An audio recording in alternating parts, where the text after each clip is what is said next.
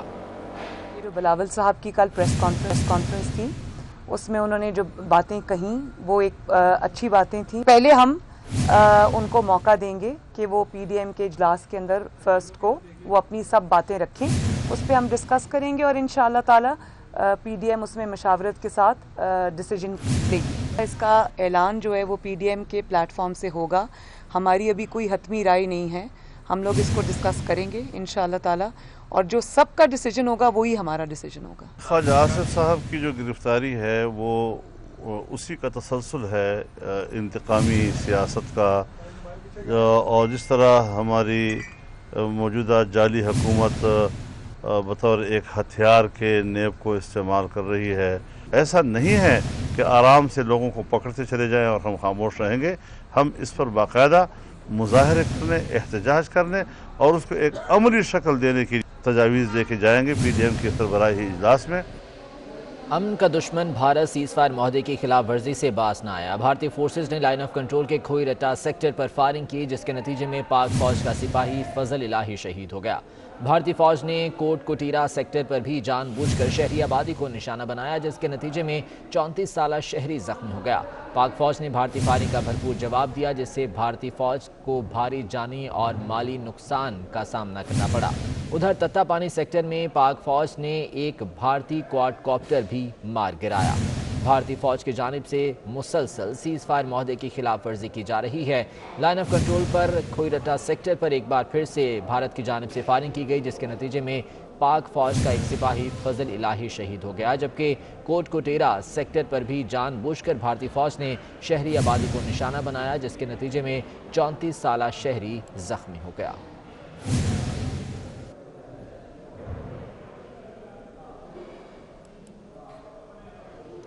سید محمد طاہا کو chief engineer بلدیہ عظمیٰ کراچی تعینات کر دیا گیا ہے. اس سے قبل وہ 3 عہدوں پر بیک وقت تعینات تھے.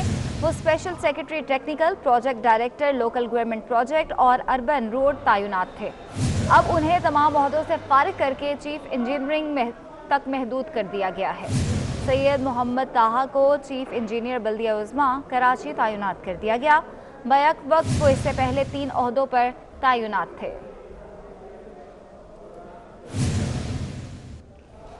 F P C C I election کے نتائج آ گئے. صدارت کے لیے مقابلہ ٹائی ہو گیا. یونائٹڈ بزنس گروپ کے صدارتی امیدوار خالد طواب اور بزنس مین پینل کے ناصر حیات مگو نے 178 ووٹ حاصل کیے، جبکہ ووٹوں کی دوبارہ گنتی کی جا رہی ہے. برسر اقتدار گروپ بزنس مین پینل نے مجموعی طور پر 6 سیٹیں جیتیں، جبکہ یونائٹڈ بزنس گروپ نے نائب صدر کی 4 نشستوں پر کامیابی حاصل کی ہے. F P C C I election کے نتائج آ گئے ہیں. صدارت کے لیے مقابلہ ٹائی ہو گیا ہے. اشرف خان ہمارے ساتھ موجود ہیں، ان سے مزید جان لیتے ہیں. اشرف خان، بتائے گا کیا صورتحال رہی الیکشن میں؟ جی ایف پی سی سی آئی کی جو الیکشن ہے اس میں صدارتی الیکشن میں ٹائی ہوگی، اور سب سے اہم بات کہ یو بی جی اور بی ایم پی جو گروپ ہے دونوں آمنے سامنے ہیں. دونوں کے جو امیدوار تھے صدارتی، جیسے خالد طواب یو بی جی کے تھے اور بی ایم جی کے جو ناصر حیات تھے، تو ان کے درمیان جو ٹائی ہوا ہے دونوں کو 178 ووٹ ملے ہیں. یہاں پہ ابھی جو ہمیں بتایا گیا ہے کہ ایک ووٹ جو اس کو منسوخ کرنے کا کہا گیا یو بی جی کی طرف سے. اب وہ الیکشن کمیشن کو درخواست دی گئی ہے، اب وہ ان کو جانچ کرے گا. اس کے بعد اگر ایک ووٹ منسوخ ہو جاتا ہے تو ایک ووٹ جو ہے ناصر حیات کا وہ کم ہو جائے گا، جس سے خالد طواب جیت جائیں گے. لیکن اس کے ساتھ اگر یہ دونوں برقرار رہتا ہے، وہ ووٹ بھی برقرار رہتا ہے، تو یہ ٹائی رہے گا یہ دونوں صدر کے امیدوار کے لیے. اور اس کے لیے 2 آپشن مزید بتائے گئے ہیں. 2 آپشن میں یہ یا تو ٹاس کر کے دیکھا جائے کہ کون جو صدر کا امیدوار بنے گا، یا تو خالد طواب بنتے ہیں یا ناصر حیات بنتے ہیں. اور تیسرا جو آپشن جو بتایا گیا ہے وہ یہ ہے کہ ان کے ساتھ جو بیٹھ کے وہ مشاورت کی جائے گی، اور باہمی مشاورت کے بعد یہ فیصلہ کیا جائے گا کہ 6 مہینے ایک گروپ جو کرے گا صدارتی جو اس کی ایف پی سی سی کے صدر کی حیثیت سے، اور دوسرا جو 6 مہینے جو ہے دوسری پارٹی یعنی بی ایم جی گروپ کرے گی. تو اس طریقے سے ابھی یہ ہوا ہے جو ٹائی کا معاملہ اہم جو عہدہ تھا ایف پی سی سی کا، اس کے لیے ابھی تک یہ فیصلہ. ٹھیک ہے اشرف خان، بہت شکریہ اپڈیٹ کرنے کے لیے. اور یو بی جی کے سینئر ممبر مرزا اختیار بے کہتے ہیں کہ ہم نے دوبارہ گنتی میں بزنس مین پینل کا ایک ووٹ منسوخ کرنے کا کہا ہے. ووٹ منسوخ نہ ہوا تو 2 آپشنز ہیں. ان کا اس حوالے سے کیا کہنا ہے آپ کو دکھاتے ہیں. چیز تو یہ ہے کہ جب ٹائی ہوتا ہے تو ری کاؤنٹنگ ہوتی ہے. ری کاؤنٹنگ دونوں کی ہوتی ہے. 178 پہ ٹائی ہوا ہے، یعنی خالد طواب جو ہمارا کینڈیڈیٹ ہے یو بی جی نے 178 ووٹس لیے، اور ان کا جو ہے ناصر حیات منگو بزنس مین پینل کا انہوں بھی 178 لیے. تو اب ری کاؤنٹنگ ہو رہی ہے. ری کاؤنٹنگ میں ایک ووٹ ایسا نکلا ہے جو ریجیکٹ کے لیے ہم نے اپیل کری ہے، اس کے لیے وہ نہیں مان رہے. ہم نے الیکشن کمیشن کو بیچ میں ڈالا ہے. اب اگر الیکشن کمیشن اس ووٹ کو ریجیکٹ مان لیتا ہے تو ہم جیت گئے. خالد طواب جیت گیا کیونکہ اس کے 178 ہوں گے اور ان کے 177 ہو جائیں گے. وہ 8 ووٹ نکل کے اگر وہ ریجیکٹ نہیں کرتے، اپنی جگہ پہ وہ رہتا ہے، تو دونوں کی 178 اور 178 ہونے پہ ٹاس ہوتا ہے. یا دونوں پارٹیز، دونوں گروپ جو میں اوپر جا رہا ہوں ابھی بات کرنے، 6 مہینے ایک دوسرے کو دے سکتے ہیں، بٹ ایمیکیبلی کرنا ہوتا ہے، یہ باہمی رضامندی سے. بزنس مین پینل کے شاہ زیب اکرم ایف پی سی سی آئی کے سینئر نائب صدر منتخب ہو گئے. یو بی جی کے سربراہ ایس ایم منیر نے شاہ زیب اکرم کو کامیابی پر مبارکباد دی ہے. کہتے ہیں اب ہم سب مل کر کھلے دل سے آگے بڑھیں گے. بزنس مین پینل کے شاہ زیب اکرم ایف پی سی سی آئی کے سینئر نائب صدر منتخب ہو گئے ہیں. یو بی جی کے سربراہ ایس ایم منیر شاہ نے شاہ زیب اکرم کو کامیابی پر مبارکباد دی ہے. ان کا کہنا ہے کہ اب ہم سب مل کر کھلے دل سے آگے بڑھیں گے.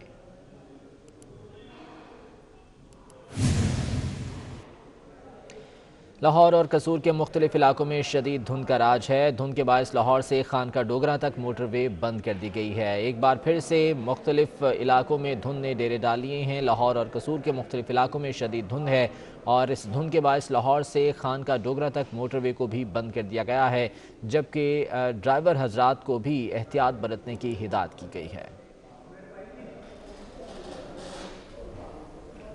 کورونا کی نئی اور پرانی قسم میں زیادہ فرق نہیں ہے. نئی قسم ذرا تیزی کے ساتھ پھیلتی ہے. نئے اور پرانے کورونا کے ٹیسٹ کرنے میں بھی کوئی زیادہ فرق نہیں ہے. یہ کہنا ہے کراچی میں consultant and head of infection diseases doctor Faisal Mahmood کا. وہ 24 نیوز سے خصوصی گفتگو کر رہے تھے. نئے اور پرانے جو قسم ہے اس میں زیادہ فرق نہیں ہے. یہ جو نیا جو وائرس کا جو قسم جو انگلینڈ میں پایا گیا ہے، اس میں بہت ہی معمولی سے 2-3 جگہوں پہ فرق پایا گیا ہے. اور یہ ہم سمجھ رہے ہیں کہ شاید یہ جو وائرس ہے یہ تھوڑا سا زیادہ پھیلتا ہے، مگر اس کی بھی پوری طرح سے تصدیق ابھی تک ہوئی نہیں ہے. چونکہ دونوں وائرسز میں زیادہ خاص فرق نہیں ہے. دونوں کا ٹیسٹ کا طریقہ، دونوں کی بیماریاں، دونوں کے علامات بالکل وہی ہیں. یعنی کہ اس کو ڈائگنوز کرنے کا طریقہ وہی ہے کہ آپ ناک سے سیمپل لیں اور اس کو پی سی آر کے لیے بھیجیں. سال نو کی آمد کے موقع پر کراچی میں موٹر سائیکل کی ون ویلنگ پر کارروائی ہوگی. کمشنر کراچی نے صاف بتا دیا. شہر میں پٹاخوں کے استعمال پر بھی پابندی عائد کر دی گئی. کمشنر کراچی نے پولیس اور انتظامیہ کو عمل درآمد یقینی بنانے کی ہدایت بھی کر دی ہے. سال نو کی آمد کے موقع پر کراچی میں موٹر سائیکل کی ون ویلنگ پر کارروائی کی جائے گی. کمشنر کراچی کا یہ کہنا ہے کہ شہر میں پٹاخوں کے استعمال پر بھی پابندی عائد کر دی گئی ہے.